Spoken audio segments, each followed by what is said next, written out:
a low-value woman is available if you catch our drift, and has a reputation for being available. Look, everyone's got a past, but if yours openly looks like a sausage factory, well, you can't really question why some high-quality men or women wouldn't be looking for that in a spouse. What's going on, guys? This is Eddie, the African Red Pill. Welcome to the video.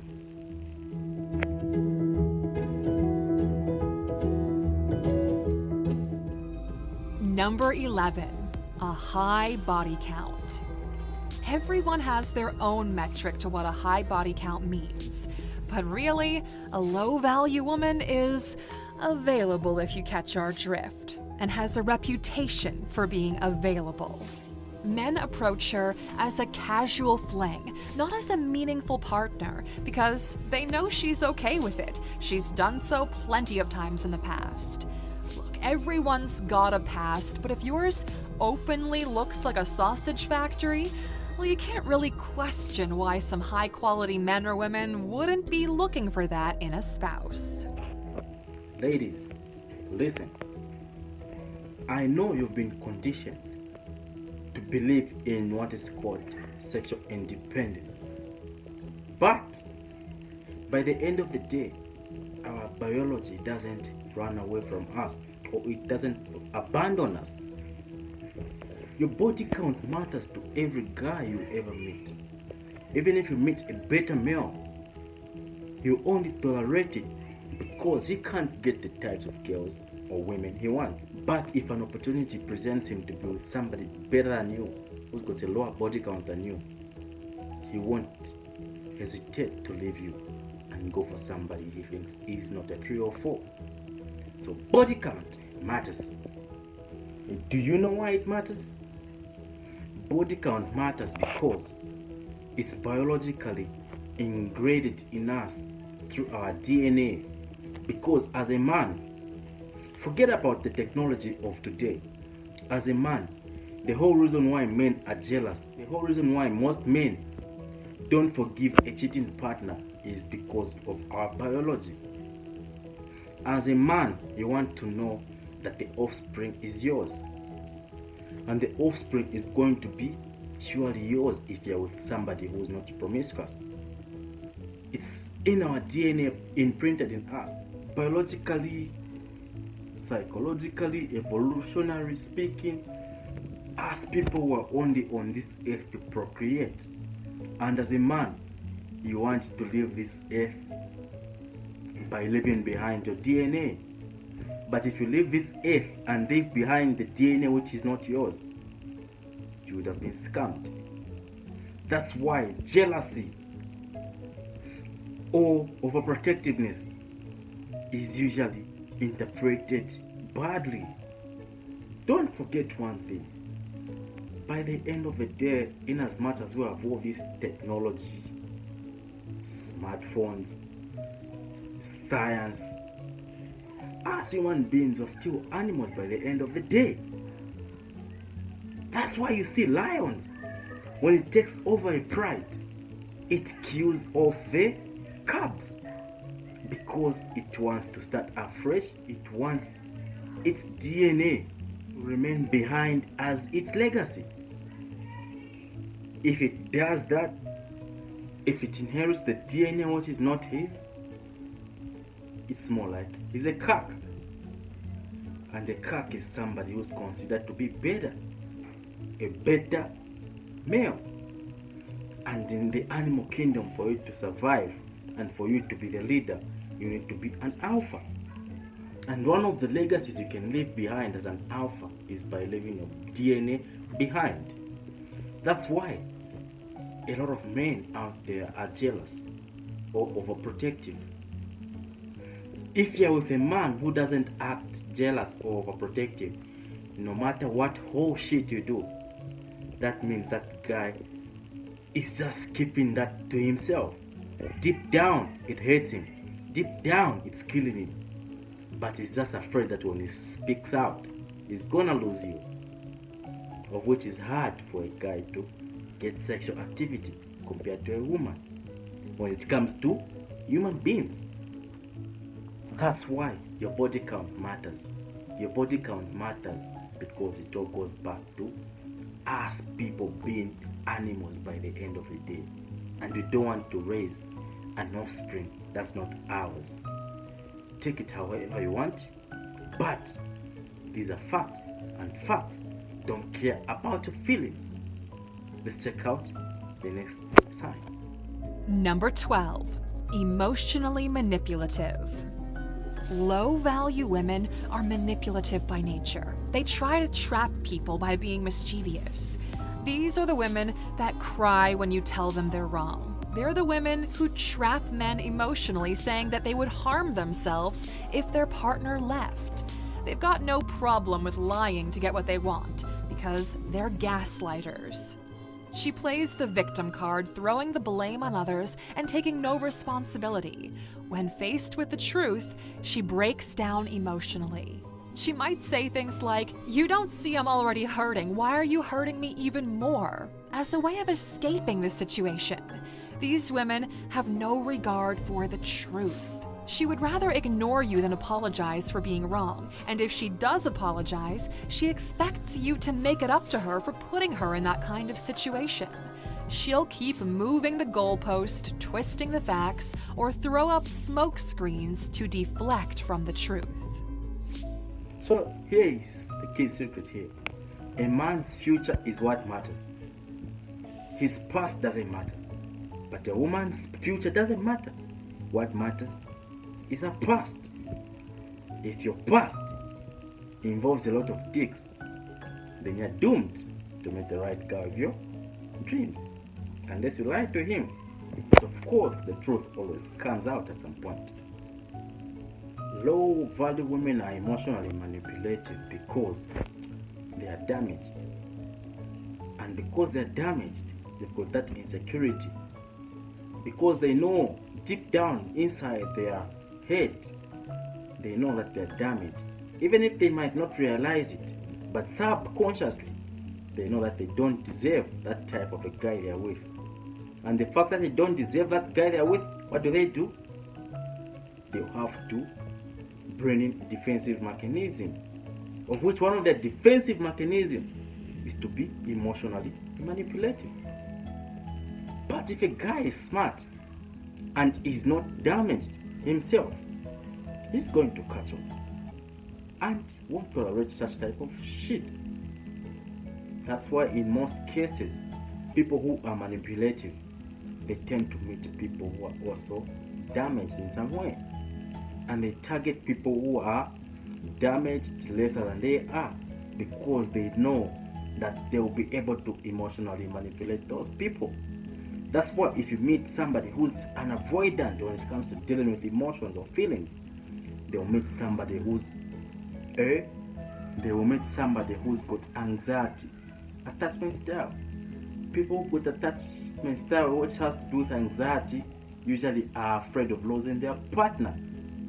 So usually, or in most cases, these two gets to meet, and somebody who's avoidant will be manipulative with somebody who's got anxiety, of which in most cases, somebody who's an avoidant turns out to be a narcissist.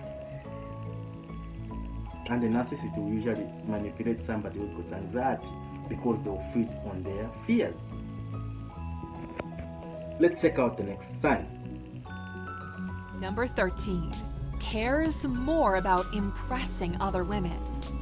She thinks because she's a side chick with a Birkin bag that she's superior to a happily married woman with children or one who has built a career for herself.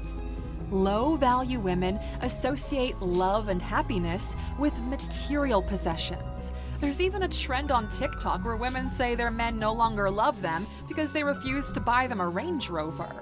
Although it tries to play off as funny, it's an indicator to where the culture's at right now.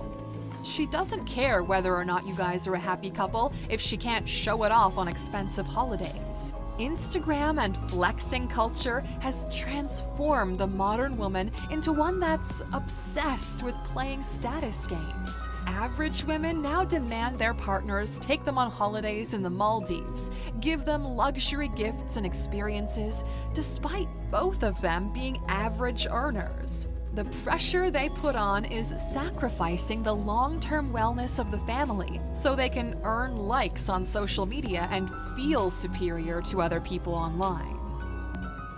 One thing that is wrong with a lot of women is competition with fellow women.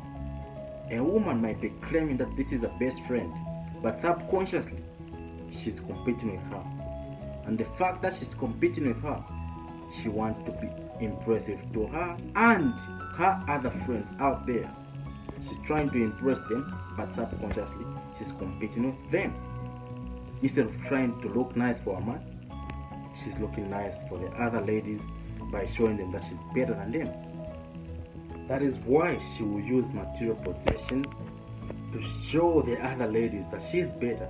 Or if she belongs to a group of friends, by showing that she's better, she will naturally become the leader of that group, of which she will be the better lady, or she will think she will be the most attractive lady of the group.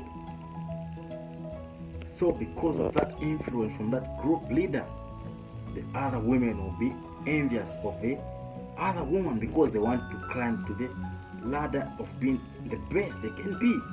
So what do? Even average women will start bothering their average guys to be treating them as best as they can be, or even better than they think that lady is. So by this, they will put their average guy under pressure to be providing more than he can. And if he doesn't, they'll leave him thinking they can do better. Of which in most cases, the grass is not always greener at the other side. They end up losing because the average guy was just a young guy on his way up. By the time you want to go back to him, you would have found a younger lady who's a baddie more than you at your age. Let's check out another sign. Number 14, doesn't have a plan for her life.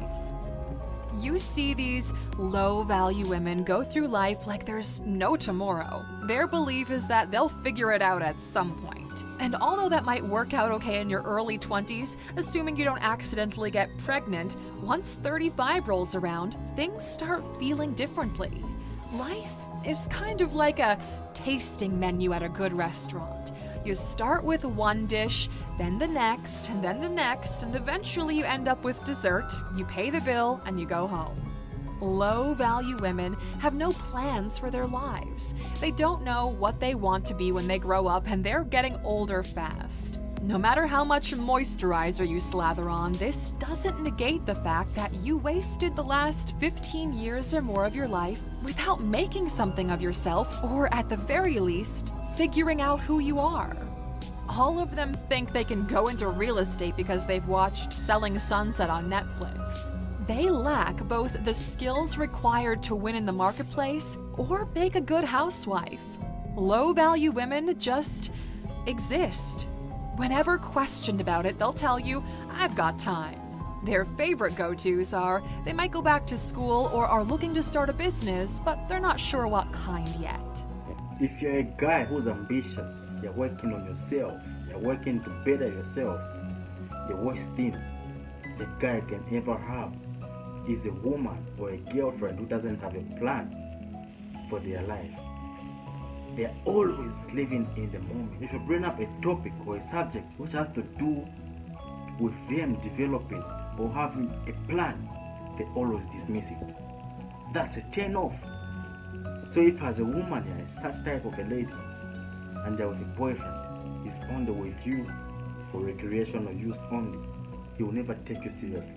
If you find somebody better, he won't hesitate to teach you. So don't live in the moment. Have a plan.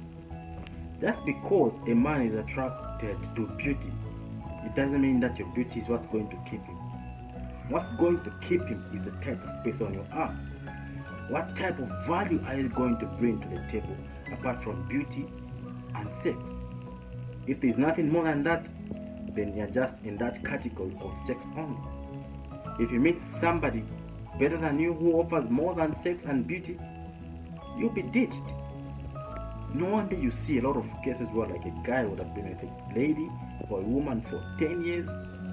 They are not engaged, they are just girlfriend and boyfriend. But once they break up, you just hear that in 3 to 6 months, that guy is married. It's because she offered more than you could. So beauty fades. Don't think your beauty is going to last for a lifetime.